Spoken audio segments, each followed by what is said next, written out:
125 House Republicans have now signed on to an amicus brief backing the Texas lawsuit filed in the Supreme Court that seeks to overturn the results of the elections in Pennsylvania, Michigan, Wisconsin, and Georgia.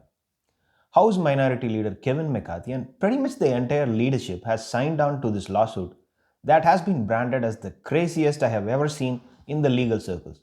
Even Trump has joined the party, representing himself as the candidate for re-election.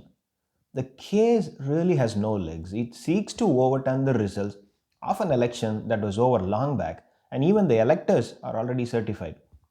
There is not a single piece of evidence the Trump campaign lawyers were able to present in the lower courts, and in court after court, their suits were tossed out as they never produced any evidence other than providing unsubstantiated evidence.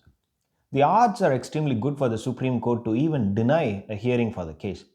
And some of the evidence they have presented is not evidence at all. They have made an argument saying that based on the amount of lead Trump had by the midnight on the election day, there is 1 in a quadrillion chance for him to lose the election. Even a high school kid could argue from the other side and break the back of that claim. Poll after poll showed that majority of the Republicans were planning to vote in person and majority Democrats were planning to vote by mail. Pennsylvania, Michigan, and Wisconsin counted in-person election day votes first and mail-in ballots next. A completely provable data set, and it will be so easy to show with a ton of evidence that Trump was leading in the midnight because the states were counting majority Republican votes and they were yet to count the majority Democratic votes. Then there is the issue of one state trying to dictate terms to another state, telling them how to run their election. That's a big no-go area for the Supreme Court. Let's assume that the Supreme Court was to accept that argument. What is to stop California from suing Texas and asking them to not keep one ballot box per county, making an argument that they were engaging in voter suppression, thereby impacting the presidential election and thereby impacting California in the process? What is there to stop New York from suing Florida for asking felons to pay a tax to earn their right to vote? The list will be endless. And not just the election, then blue states and red states can keep fighting it out in the courts for whatever reason that pleases them. There really is no standing for this case to move forward.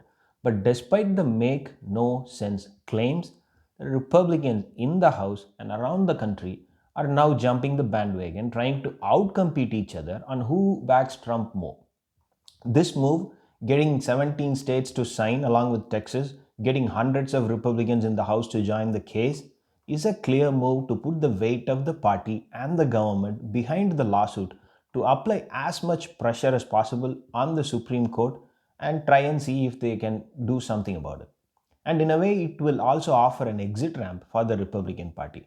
After the Supreme Court rejects the case, they can all claim, hey, we had so much evidence, we did everything we could, but the Supreme Court judges never heard our case, and that is the only reason we lost. Sad, but that is what this whole PR exercise seems to be about. A big bang exit and a face saver for Trump. Who cares about democracy? That's for suckers and losers. Thanks for watching. If you like it, please subscribe.